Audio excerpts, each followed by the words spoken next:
being poor to be active poor by providing access to loans, a progressive loan.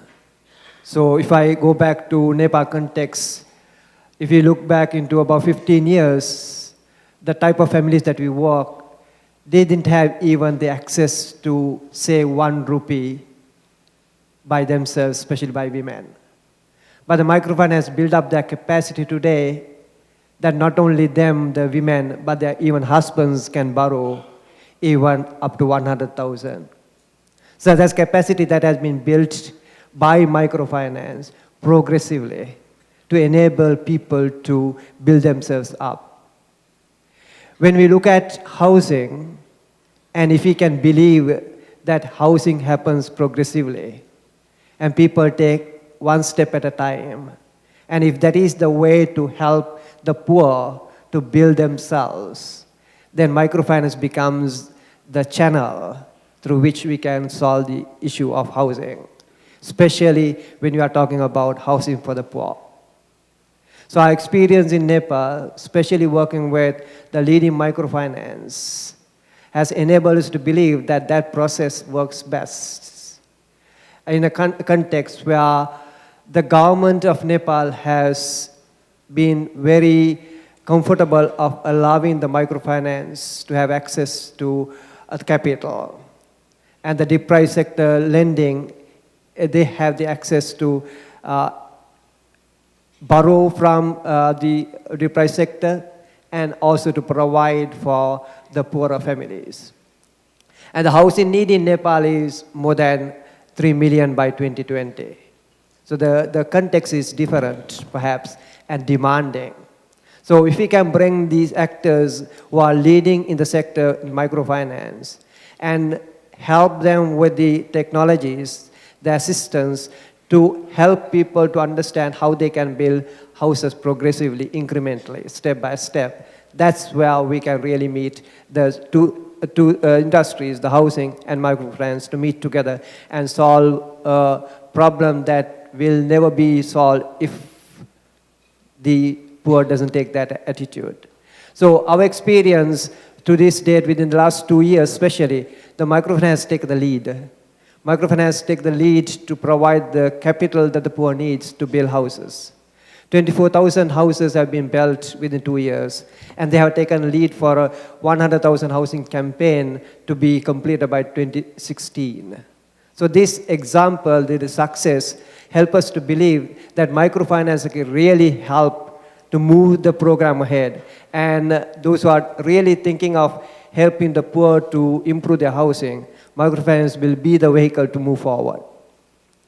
So that's kind of an experience that we have worked through and that we are really experiencing, and we believe that helps the poor to address their poverty housing. In the context of Nepal, the government, especially the building code, allows and encourages and promotes the traditional technologies and alternate technologies. The poor, what they need is to be proud of their own the mechanisms, on their technologies, or, of their own way of doing things. If we can help them to really be proud of their own things, like the technologies, their architecture, that enables them, and also they can be proud of what they are doing.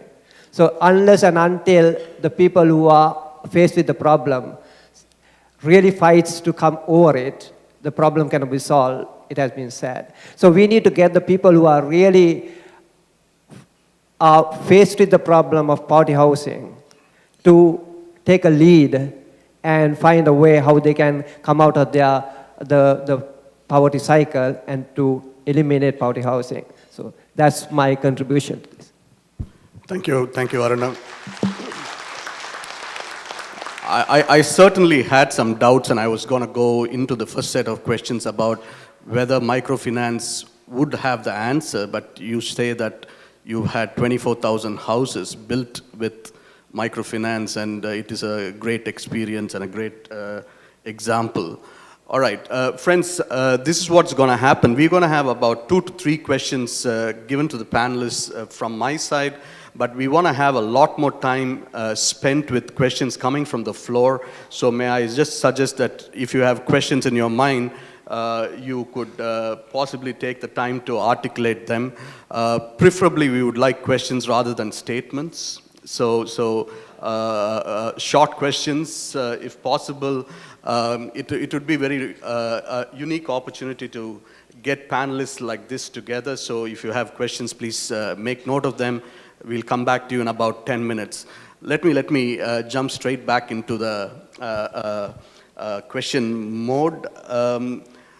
Mr. Gandhi, you had mentioned, Vikram, about the pyramid within the pyramid. It was very, very interesting. Even in my own understanding, the base of the pyramid is not as simple as it is. The poorest of the poor still don't make up the base of the pyramid in my mind.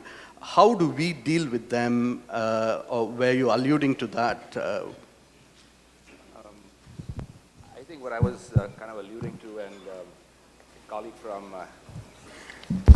a colleague from Habitat for Humanity mentioned this, that the place where the housing finance, at least my understanding of what you said, has been successful in Nepal is for targeting those people that have already had microfinance loans, have come out from abject poverty through those loans by building some sort of a business, have therefore had the time and opportunity to build a relationship with that microfinance institution, have had the responsibility, because presumably a lot of these loans were originally given to women and they are more responsible, have created some savings to actually buy a house.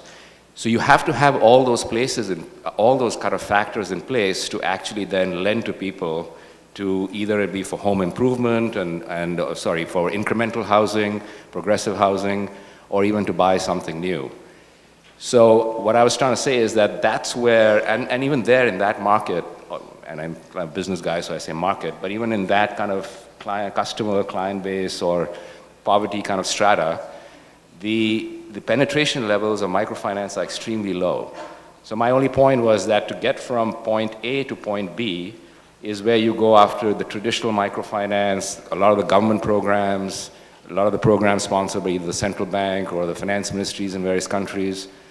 But the microfinance targeting for home should be at the target where you were saying, which is people who already have a traction of some sort of credit, some sort of savings. And that's where I think then you kind of get into this issue of they've got to be creditworthy. I mean, yes, you can get subsidized, you can make losses, etc., but it will not be scalable if those people are not creditworthy. And then for determining creditworthiness, and I'm all for financial inclusion, but ultimately to determine creditworthiness, you have to have one of the key issues is, land security. I mean, there's a lot of issue of land, kind of whose name is it in, et cetera. That's one. Second is documentation. I mean, most of these people don't have any documentation on their income or et cetera. So a lot of the institutions that are focused on providing these loans it's really hands-on field operators going from village to village, kind of getting some sort of anecdotal evidence as to whether these people will be able to pay or not pay. It's not about, getting the form filled up and saying, here's your coverage ratios of your interest costs, et cetera. So I think that's a whole different skill set that's required. So that's what I was trying to say, that the bottom of the pyramid, I mean, I think going to somebody who has absolutely nothing, doesn't have a business, is abject poverty, trying to give them microfinance loans to kind of do some home improvement or housing is like, it's like kind of pumping steroids into someone who doesn't need it. I mean, it just doesn't work, I think. That's what I was trying to say. Taking off on that, maybe Mr. Baturi, you could explain.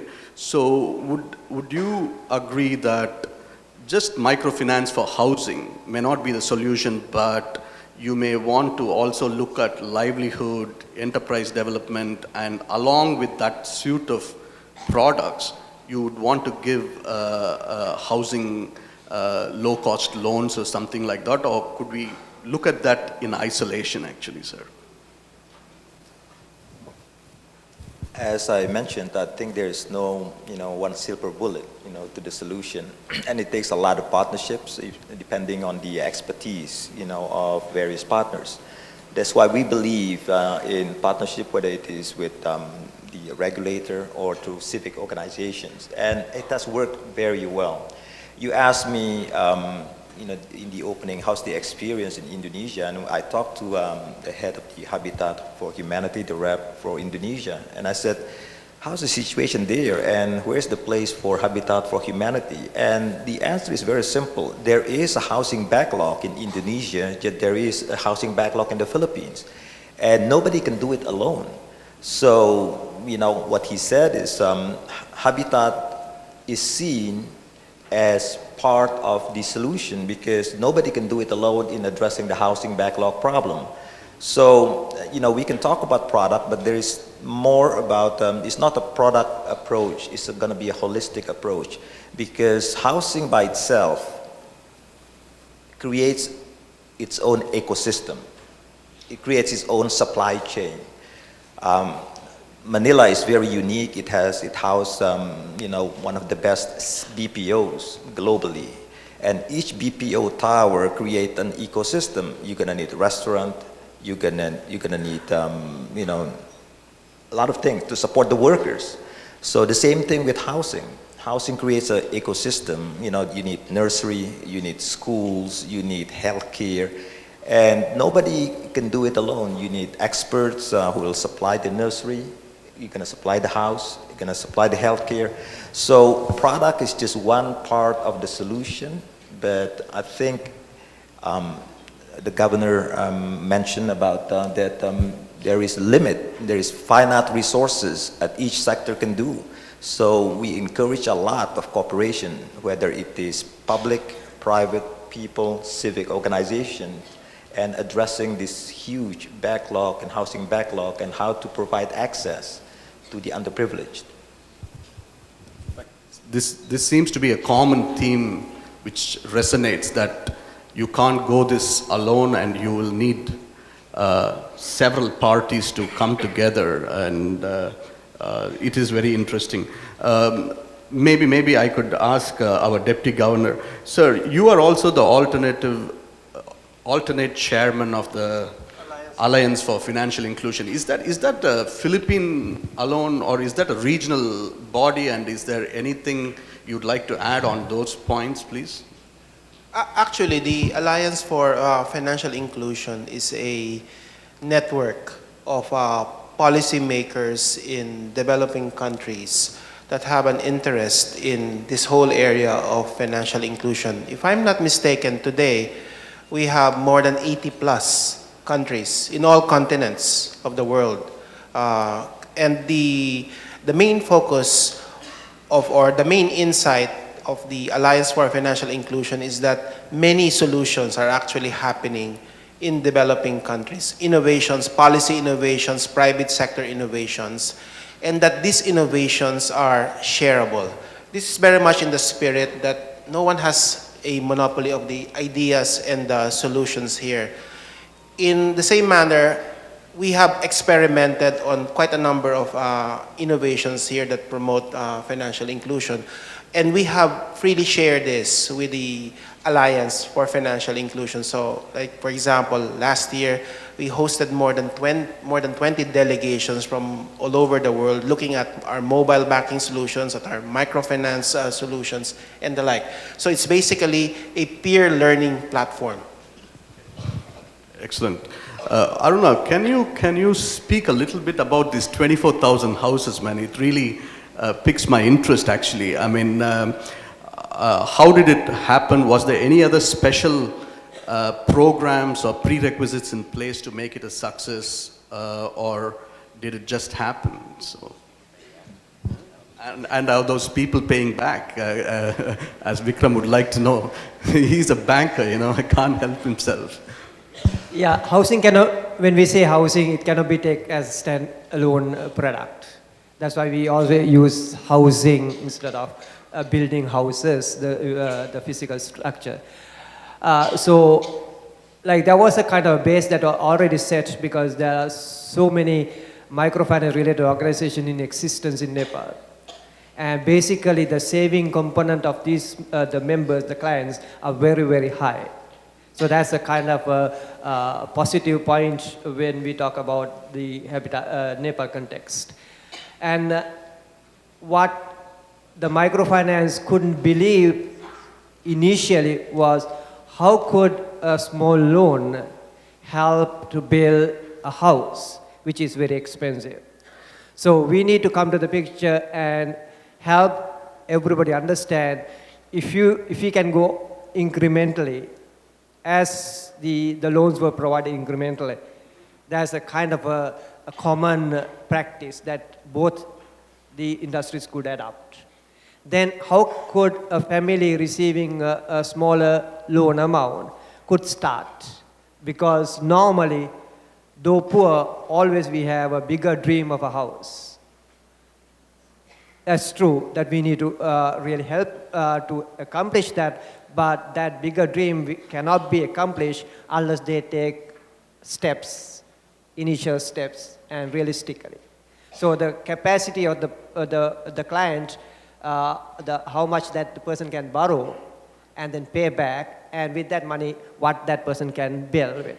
So that's why we went to the community and helped them to understand that they have their own technologies that they can be proud of. Each community, each area has its own technologies that they can be really proud of and that they know of. So the technologies, once they are improved, if that is needed, it becomes their own technology. It becomes their own material. So it becomes user-friendly. So then with a little amount of money that they need to pay for their labor, pay for other things, but then they are making their own materials. So making their own materials, getting to know how to make use of them, and then build incrementally, one room at a time perhaps, or to repair the existing structure, or to renovate, that's how it works. And I think our leaders are here of the microfinance. The repayment has been 100%. Thank you, Aruna. Speaking of peer-to-peer learning, I'm certain what Aruna has to offer as experience is quite available, and you should certainly approach him during the break times. Ladies and gentlemen, question time is upon us. Yes, sir, one. Let me see who else is there. Okay, please, may I get the microphone across to you, or you may have to find yourself. Good morning. Sir, could you please allow him, please? Sorry. Yeah, and second would be you, yeah? Thank you. Thank you. My question goes to any of the panelists. Any of you can answer this. I believe in this... Could you be a little bit louder, please? Can you speak into the mic? Yeah. I believe in the theme of the forum, that is housing as a foundation for breaking the poverty cycle. But my colleagues in the financial sector, they believe in income generation as the foundation for breaking the poverty cycle. So housing comes in the third or fourth cycle of the lending. So how there is a mismatch in the policy, the financial policy and housing policy. How these policies can be integrated? Thank you. Nestor, would you like to take that? Sounds very governmental because of the policy thing, but it's a very interesting question, yes. So, but. Okay, it's actually it's not an easy question, but I think in my opening comments, I alluded to the magnitude of the problem and the necessity of partnerships, and I purposely focus on that because I think even within the government space, there is much room for coordination of our own efforts. Because if you are tackling a challenge like housing, it's not just about financing, which we know something about, but it's also about having the organization to create those supplies, those houses, and the ecosystem that surrounds it in a coordinated manner. So we need to partner together. And one of the initiatives that BS, the Bangko Sentral ng Pilipinas, is working on is to work together, mobilize not just the the government side, but also the private sector to work on a national strategy for financial inclusion, which covers the full array of coordination mechanisms that we need to do. But that's not an easy challenge, as I said. But meanwhile, we are doing what we can in what we know. And what we know is to create that enabling environment so that private sector providers of credit as well as savings are able to already serve clients. And Aruna's points about incremental housing, the innovation on housing microfinance is very much speaks to that issue. I've seen it. I've seen how the housing microfinance products build walls or cement floors or strengthen roofs of houses. So this is the way these things are being used effectively in partnership with people who have already been trained on how to manage their credit in a prudent manner. Vikram, would you like to take a shot?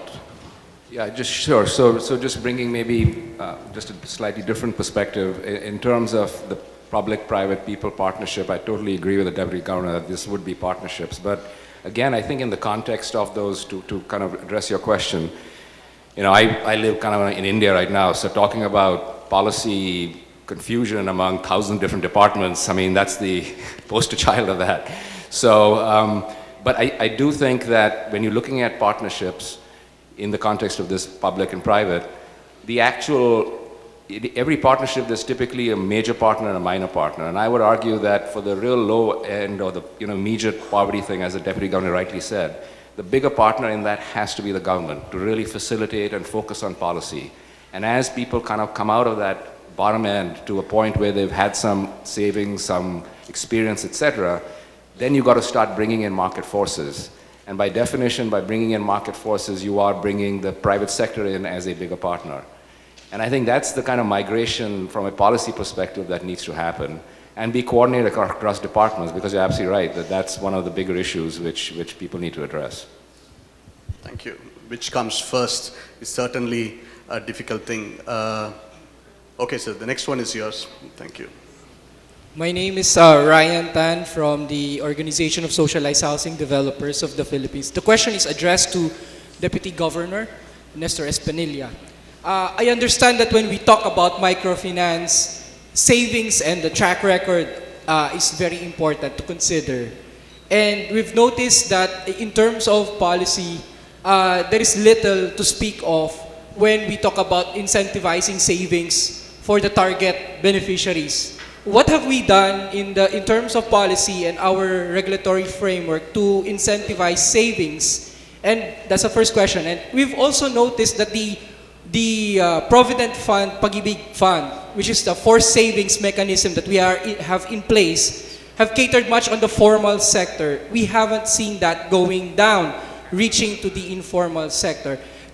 Do we have moves or directions on how to link the two in order to strengthen what we're saying, financial inclusion and financial security at the same time? Thank you. Savings is very much central to the objectives of promoting financial inclusion insofar as the BSP is concerned. We have, in my presentation, I mentioned the whole suite of products that have to be made available to the unbanked and the underbanked.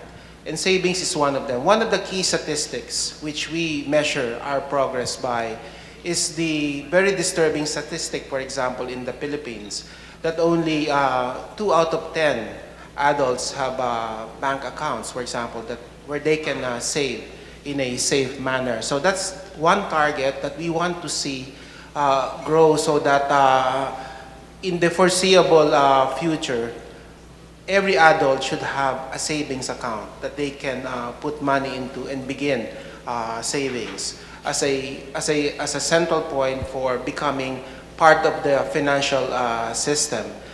In the housing microfinance product that I mentioned, part of the requirement really is for the borrower to open. If the borrower does not yet have a savings account, the borrower should open a savings account. Again, putting together the importance of savings in the whole ecosystems.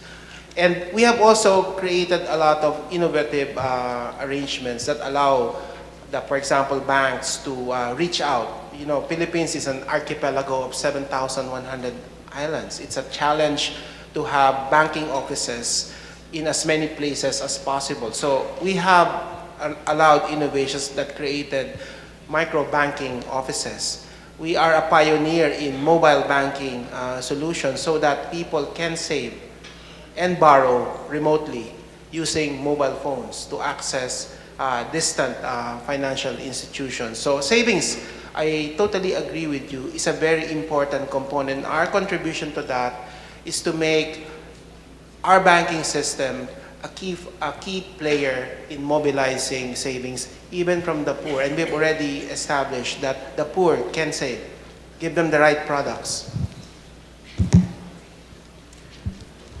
All right. I got 1, 2, 3.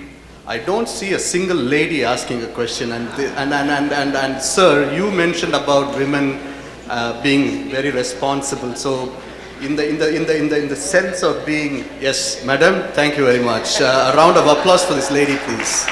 Yeah, madam, please. Yeah. When you're talking, I think this is an excellent panel, and it's also open to everybody. So it's not breakout, which is good. One of the things, I think a lot of people who are on the streets, they don't know how to come out. How do you even encourage them to get into the system when they don't know anything? Is it possible to, like if you take, somebody who might know someone who would lend them some money and they would repay back. They have some track record there within that. How can you take something like that, an exchange like that, and actually make it happen on a broader sector? That means you give something to promote them to actually get to the idea of saving and giving it back in a very informal way. And that comes even before, I think, microfinancing, I don't know, but you can see whether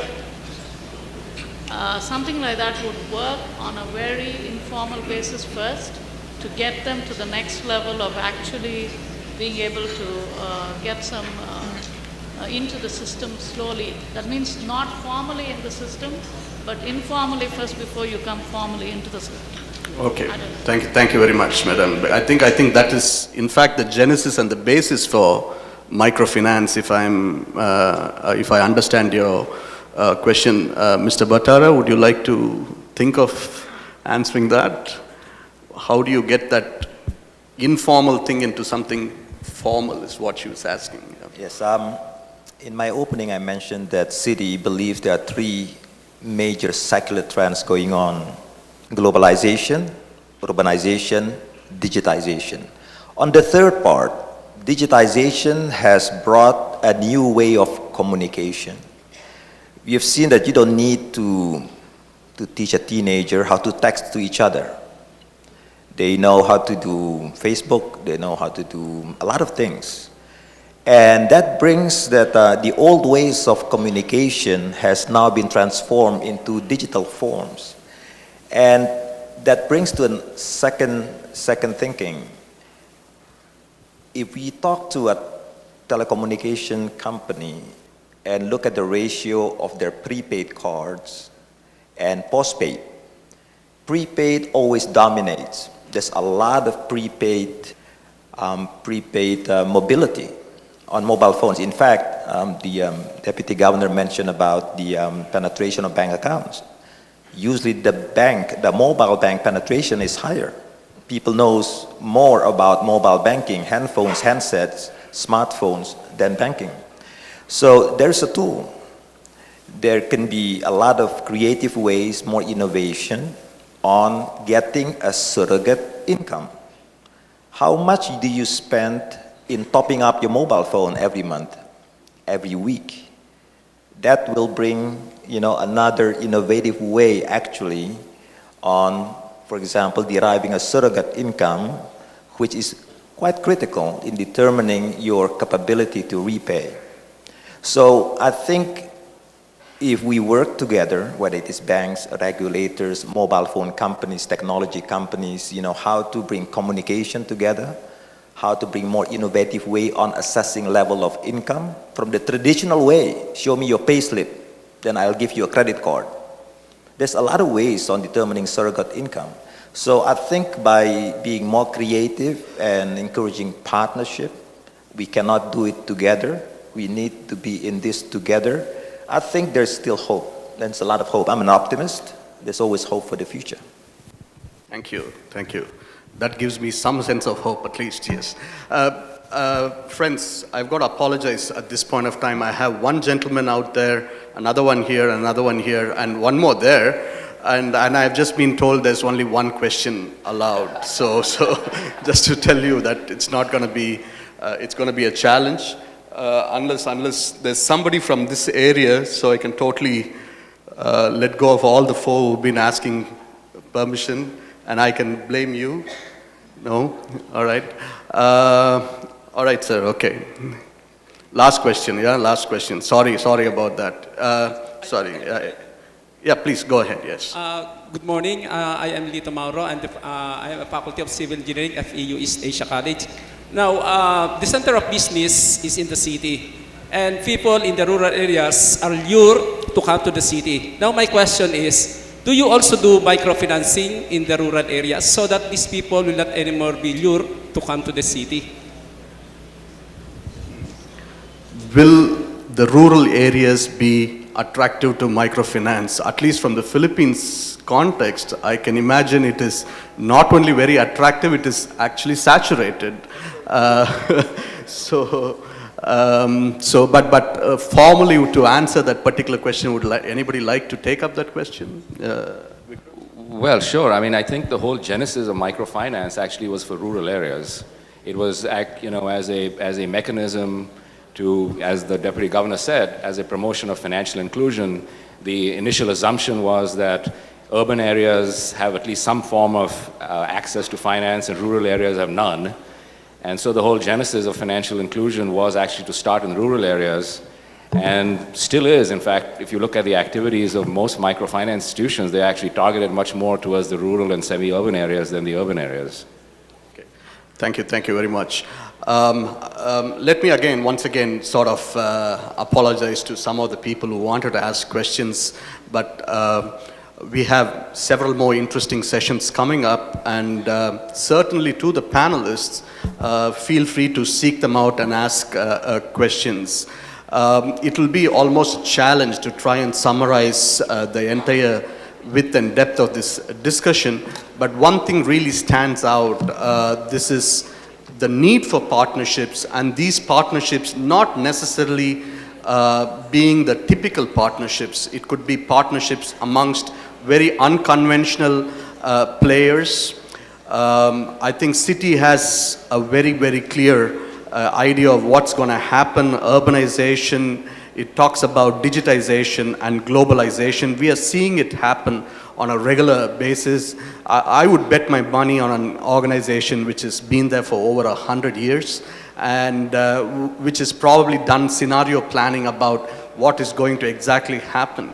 While affordable housing still remains a challenge in many, many ways, hopefully we did find some potential answers today. What is also very interesting from our Deputy Governor's point of view is this intergovernmental agencies which are operating together, this alliance for financial inclusion, where a lot of peer-to-peer learning is happening.